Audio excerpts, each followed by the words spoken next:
Toi là, je vais te cracher à la gueule tes 4 vérités concernant la psychologie en trading. Je suis comme toi, quand j'ai commencé, quand j'ai débuté, dans les années 2010, je me suis posé le même genre de questions. Comment maîtriser sa psychologie en trading? Qu'est-ce que c'est que la psychologie en trading? La psychologie des traders? Voilà. J'étais comme toi, j'étais dans le néant. Mais au fil de mon expérience, au fil de tous les trades que j'ai effectués sur mon broker, sur MetaTrader 4, en fait compte, je me suis aperçu que le seul véritable moyen de ne pas partir en couille lorsqu'on lance un trade, c'est dès le départ de savoir combien on est prêt à perdre. Donc le money management. Donc déjà premièrement le money management. Deuxièmement, avoir fait assez de mois d'entraînement, minimum 7 mois, moi c'est ce que je recommande à tous les membres du Forest Gang. Entraîne-toi pendant 7 mois comme un champion de boxe, avant de monter sur le ring, comme un mec qui veut faire du fitness. Entraîne-toi un minimum de 7 mois avec la même stratégie. Une fois que tu es prêt, une fois que tu as 70% de réussite, monte sur le ring, ouvre ton compte réel et applique ta stratégie. Donc money management, être entraîné convenablement et assez longuement avec une seule stratégie à appliquer. Et troisièmement, il n'y a que 3 choses. Troisièmement, lorsque tu es sur ta plateforme de trading, moi personnellement, je trade sur MT4, j'ai commencé comme ça, je continuerai comme ça, et je pense que je terminerai comme ça. Tu vois, quand tu es sur MT4, là en haut à gauche, là, tu as une icône pour ouvrir la fenêtre en bas, pour voir tous les trades qui sont en train de tourner. Avec le montant qui t'indique si tu es en train de perdre de l'argent ou gagner de l'argent. Ah ben, tu vois cette fenêtre là, tu la fermes. Tu fermes cette fenêtre. Parce que si au lieu de te focaliser sur le mouvement de ton trade, tu te focalises sur le montant qui est en bas à droite là, dans MT4, ben forcément tu vas partir en couille. Tes émotions ils vont faire les montagnes russes.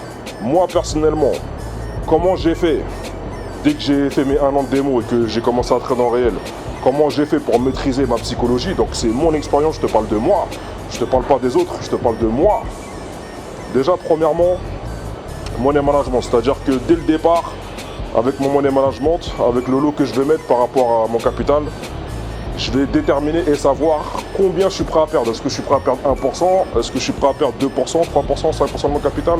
Donc dès le départ, je le sais. Comme ça, si jamais j'ai fait un mauvais trade, si je perds mon trade, je sais combien je suis prêt à perdre. Donc déjà, à partir de ce moment-là, déjà au niveau des émotions, c'est peu la même chose. Deuxièmement, si je lance un trade, c'est parce que pendant 7 mois, je me suis exercé en démo sur une stratégie jusqu'à ce que je la maîtrise à la perfection. Du mieux que je le peux. Ça peut être 70%, 90% de réussite. Ok? Donc, il y a ça. Et troisièmement, la fenêtre en bas là, qui m'indique le montant que je suis en train de gagner ou de perdre, elle est fermée jusqu'à que je clôture le trade ou que mon trade soit clôturé tout seul parce que le trade a atteint le take profit ou le stop loss. Basta. T'as pas besoin de lire 10 000 livres, t'as pas besoin de faire 10 000 formations. Tu dois juste appliquer ces 3 choses-là. Applique-les et tu verras que ça va changer au niveau de tes émotions. Donc je te récapitule. Premièrement, le money management. Parce que si tu es là en mode casino, bien sûr tu vas partir en couille. Parce que tu vas mettre un lot qui ne va pas correspondre à ton capital.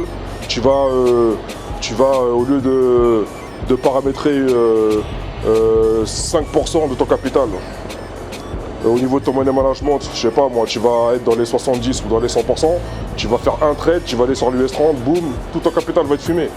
Bien sûr, tu vas partir en couille. Parce que tu n'auras pas appliqué les règles du jeu, c'est comme le code de la route. Tu n'appliques pas les règles du jeu, tu es là, dès qu'il y a un panneau stop, tu accélères, dès qu'il y a un feu rouge, tu accélères, dès qu'il y a une intersection, tu accélères, qu'est-ce que je crois qu'il va se passer à la fin?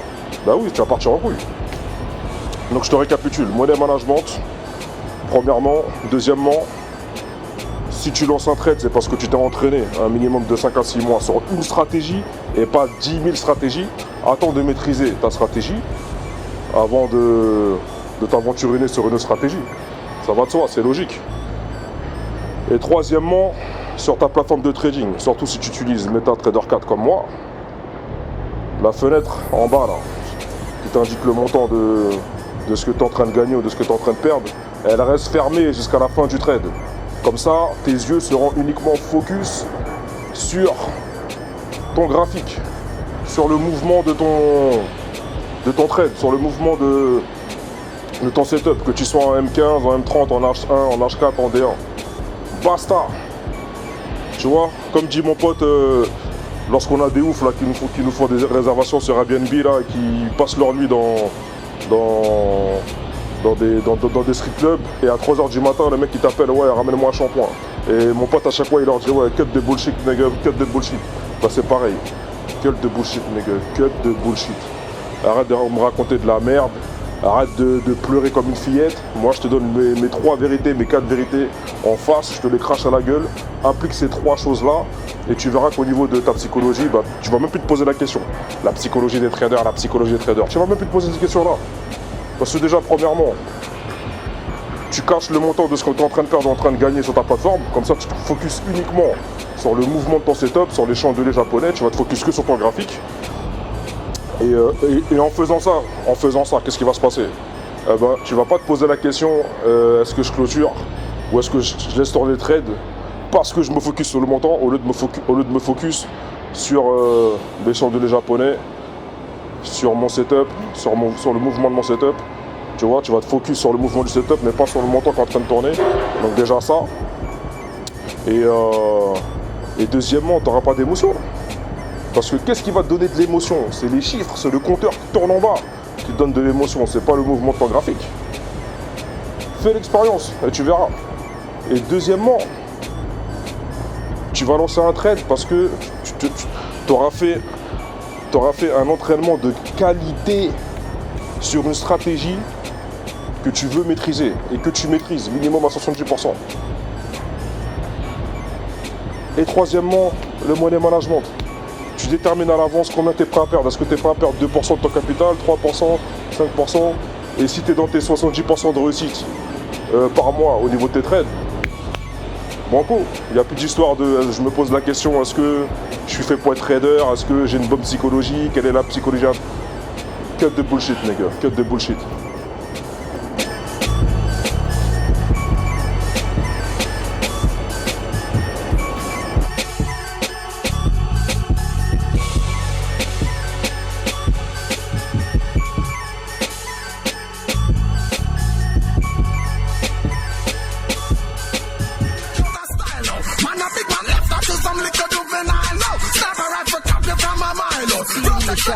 With the snapper